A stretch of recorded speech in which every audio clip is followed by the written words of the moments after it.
আসসালামু আলাইকুম, welcome to মাশফিয়া cooking recipe. আজ আমি নিয়ে আসছি 4-5 পদের তরকারি দিয়ে চিংড়ি মাছ রান্না। তো কাঁচা কলা, তারপর নিয়েছি 2টা ঝিঙ্গা, তারপর নিয়েছি মিষ্টি কুমড়া, তারপর নিয়েছি আলু, তারপর নিয়েছি কাঁঠালের বিচি। এগুলো চিংড়ি মাছ দিয়ে আজকে রান্না করব। 5টি উপকরণ। তো গ্যাসের চুলা অন করে আমি একটি পাতিল বসিয়ে এখন তেল দিয়ে কেটে রাখা 1 বাটি পেঁয়াজ আমি তেলের ভিতরে দিয়ে ভালোভাবে এটাকে নেড়েচেড়ে নেব।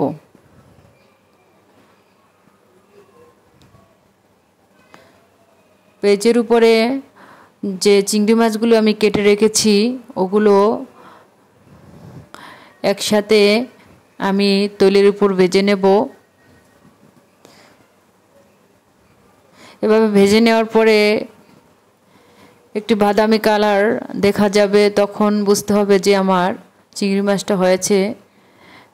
তারপরে কেটে রাখা 4-5টা কাঁচামরিচ আমি এর ভিতরে দিয়ে আবার একটু নেড়েচেড়ে নিলাম।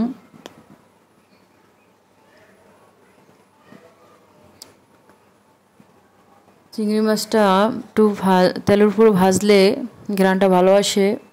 এবং এক বাটি পানি দিয়ে দিলাম। পানি দেওয়ার পরে এখন আমি 1 চামচ লবণ দিয়ে দিলাম।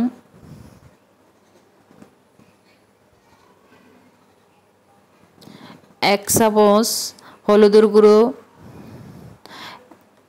এক চামচ মরিচের গুঁড়ো আর 1/2 চামচ মরিচের গুঁড়ো দিয়ে এটাকে আমি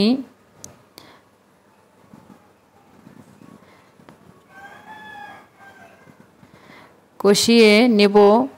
আর দিয়ে দেব 1 চামচ ধনিয়ার গুঁড়ো, কেননা এটা রান্না করতে বেশি মশলার প্রয়োজন হয় না, সামান্য মশলা দিয়েই এই ভাজিগুলো রান্না করা যায়। এবং যে তরকারি কেটে রাখা ওই তরকারিগুলো আমি এর ভিতরে দিয়ে কিছু নেড়েচেড়ে হালকা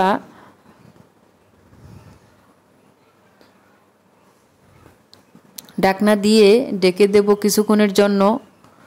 ঢেকে এটাকে উঠিয়ে নেওয়ার পরে আবার ভালোভাবে তরকারিটা আমি নেড়েচেড়ে নেব।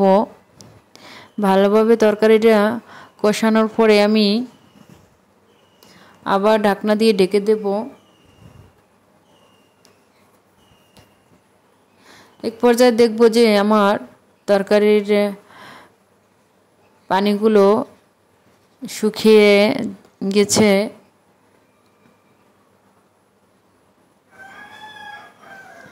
তখন আবার পানি দিয়ে দেব। অল্প পানি দিলেই তরকারিটা তাড়াতাড়ি সিদ্ধ হয়ে যায়, বেশি পানির প্রয়োজন হয় না। ঢাকনা দিয়ে ঢেকে দেওয়ার পরে আমি এটাকে কিছুক্ষণ পর দেখব যে আমার তরকারিগুলো সিদ্ধ হয়েছে কিনা। সিদ্ধ হয়েছে। যাদের আমার এই ভিডিওটি ভালো লাগবে তারা লাইক, কমেন্ট, সাবস্ক্রাইব করে পাশে থাকার বেল আইকনটি অন করে রাখবেন। সকলকে ধন্যবাদ সাথে থাকার জন্য।